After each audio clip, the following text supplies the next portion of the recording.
দুই বন্ধু মাছ মারতে গেছে। দুই বন্ধু কি করতে গেছে? মাছ মারতে গেছে।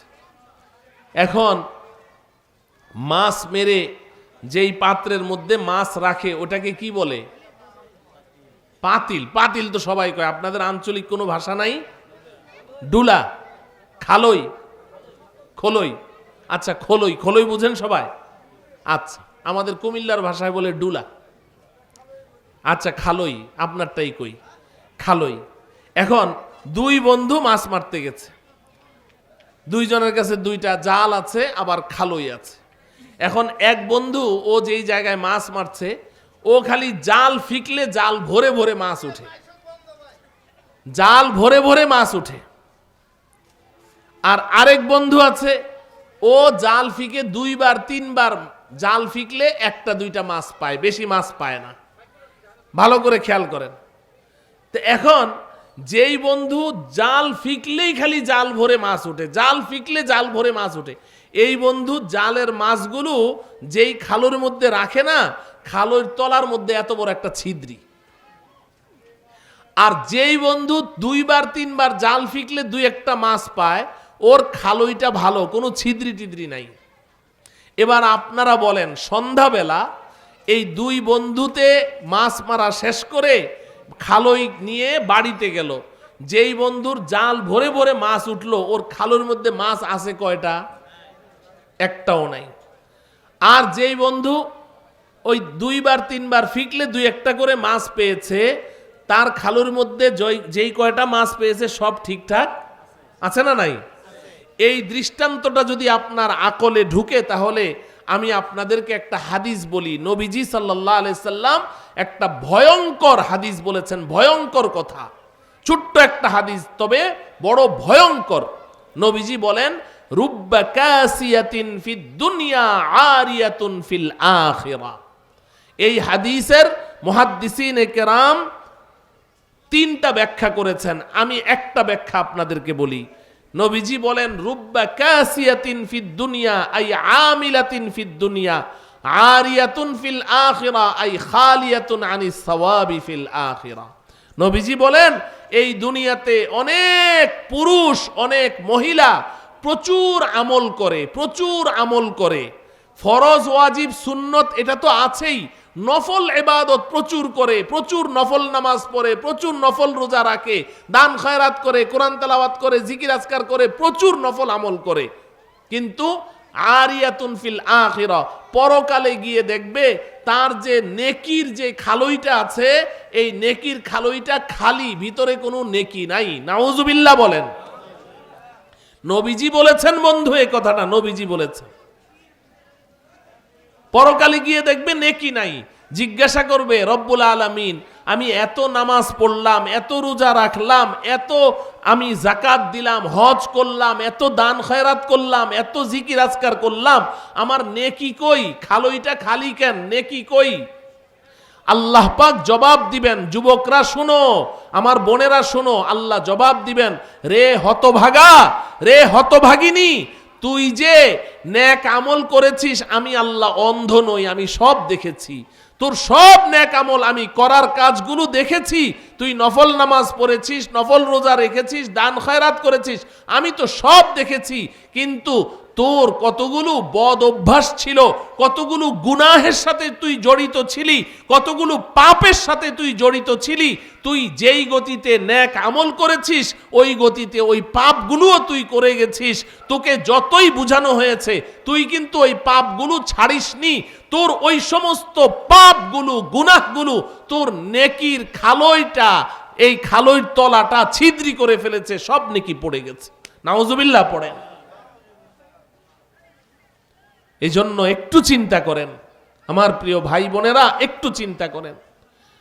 যত সামান্য নেক আমল আমরা করি, সামান্য কতটুকু করি, কতটুকু করি, এই নেকিগুলো যদি খালের মধ্যে ঠিকঠাক হাসরের ময়দানে পেতে হয়, আমাকে গুনাহ ছাড়তে হবে, গুনাহ ছাড়তে হবে, ছাড়ার কাজ ছাড়তে হবে। যদি ছাড়ার কাজ না ছাড়ো, তাহলে তোমার নেকির খালইর তলা কিন্তু ছিদ্রি, তুমি কিন্তু পরকালে কিছুই পাবে না, জাহান্নাম ছাড়া কোনো উপায় থাকবে না। এজন্য নেক আমল অর্থ কি বললাম?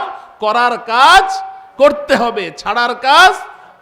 তা আমরা আজকে থেকে করার কাজ করব, ছাড়ার কাজ ইনশাআল্লাহ। নেক আমল করব, কিসের সাথে করব? ঈমানের সাথে। বলেন কিসের সাথে? আল্লাহ পাক দুইটা ওয়াদা করেছেন। কয়টা?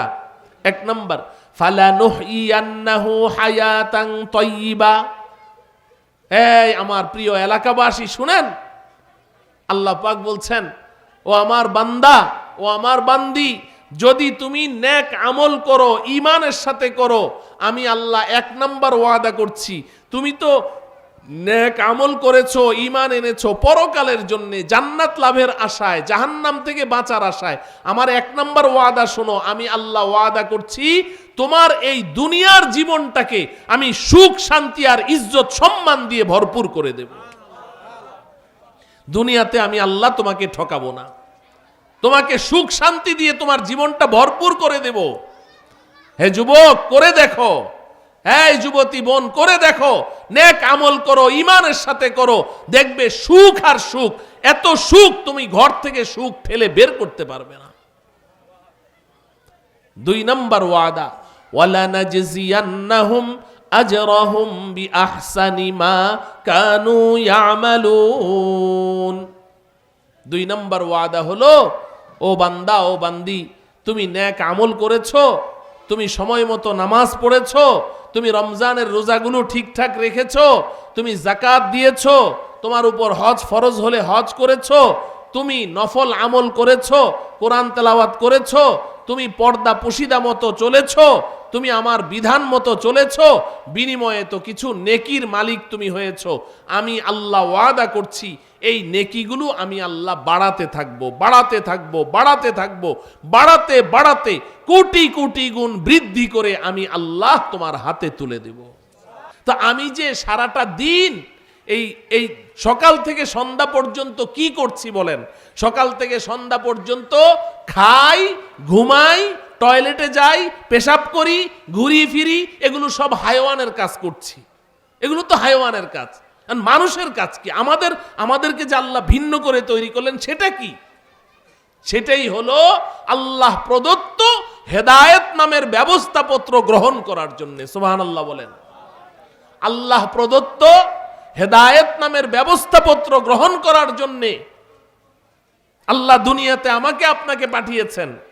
খাওয়া পড়ার জন্য পাঠান নাই, ঘুমার জন্য পাঠান নাই, গল্প গুজব করে আড্ডা মেরে সময় নষ্ট করার জন্য আল্লাহ আমাকে পাঠান নাই। আল্লাহ প্রদত্ত ওই হেদায়েত নামের ব্যবস্থাপত্র, এটা যদি আমি আপনি গ্রহণ করি, লাভ কি? লাভ হলো ওই জান্নাতের বাড়ির মালিকানাটা যে আব্বা আম্মার হাতছাড়া হয়ে গেছে, আমরা তাদের সন্তান, সন্তান হওয়ার কারণে আমাদেরও হাতছাড়া হয়ে গেছে। যদি আল্লাহ প্রদত্ত হেদায়েত নামের এই ব্যবস্থাপত্র গ্রহণ করতে পারি, তো আল্লাহ পাক ওয়াদা করেছেন জান্নাতের বাড়ির মালিকানা আবার আমাদের হাতে ফেরত দিয়ে দিবেন। আমি আশা করি আপনারা বুঝতে পেরেছেন যে আমরা এই দুনিয়াতে কেন এলাম। এই আয়াতে আল্লাহ পাক বলে দিয়েছেন হেদায়েত নামের ব্যবস্থাপত্র গ্রহণ করার জন্য। বলেন কি জন্য এসেছি? হেদায়েত নামের ব্যবস্থাপত্র গ্রহণ করার জন্য। কেন এসেছি? হেদায়েত নামের ব্যবস্থাপত্র গ্রহণ করার জন্য। এই হেদায়েত নামের ব্যবস্থাপত্র গ্রহণ করলে কি লাভ হবে? আল্লাহ পাক আমার উপরে সন্তুষ্ট হয়ে জান্নাতের বাড়ির মালিকানা আবার ফেরত দিয়ে দিবেন। আল্লাহ রব্বুল আলামিন আমাদেরকে এই দুনিয়াতে আগমনের মূল লক্ষ্য এবং উদ্দেশ্যকে উপলব্ধি করে আল্লাহ প্রদত্ত হেদায়েত নামের ব্যবস্থাপত্র গ্রহণ করে আল্লাহকে সন্তুষ্ট করে আমাদের জান্নাতের বাড়ির মালিকানা আবার পুনরুদ্ধার করার তৌফিক দান করুন। এখন একটা প্রশ্ন হলো, হুজুর বুঝলাম যে এই দুনিয়াতে আমরা আগমন করেছি আল্লাহর পক্ষ থেকে প্রদত্ত হেদায়েত নামের ব্যবস্থাপত্র গ্রহণ করার জন্য, এটা তো বুঝলাম, কিন্তু এখন এই হেদায়েত নামের ব্যবস্থাপত্রটা কি এটা একটু জানা লাগবে না? কি বলেন? হেদায়েত নামের ব্যবস্থাপত্রটা কি? এই কথাটা আল্লাহ রব্বুল আলামিন আরেকটা আয়াতের মধ্যে বলে দিয়েছেন, আল কোরআন ইউফাসসিরু বা'দুহু বা'দান, কোরআনের এক আয়াত আরেক আয়াতের তাফসির করে, ব্যাখ্যা করে। এখন এই আয়াতে আল্লাহ পাক সংক্ষেপে বলেছেন যে তোমাদেরকে দুনিয়াতে কেন পাঠিয়েছি, যাতে করে তোমরা আমার পক্ষ থেকে প্রদত্ত হেদায়েত নামের ব্যবস্থাপত্রটা গ্রহণ করতে পারো। এটা তো এখানে বলে দিয়েছেন, এবং এটা গ্রহণ করলে কি লাভ হবে সেটাও বলে দিয়েছেন। ফালা খাউফুন আলাইহিম ওয়ালা হুম ইয়াহজানুন, যারা এই হেদায়েত নামের ব্যবস্থাপত্র গ্রহণ করবে তাদের কোনো ডর নেই, ভয় নেই, টেনশন নেই, তারা টেনশন মুক্ত থাকতে পারে, এটা আল্লাহ বলে দিয়েছেন। এখন প্রশ্ন হলো হেদায়েত নামের এই ব্যবস্থাপত্রটা কি? আল্লাহ পাক অন্য আয়াতে বলছেন, মান আমিলা সালিহাম মিন যাকারিন আও উনসা ওয়া হুয়া মুমিন ফালানুহয়িয়ান্নাহু হায়াতান তাইয়্যিবাহ ওয়া লানাজজিয়ান্নাহুম আজরাহুম বিআহসানি মা কানু ইয়ামালুন।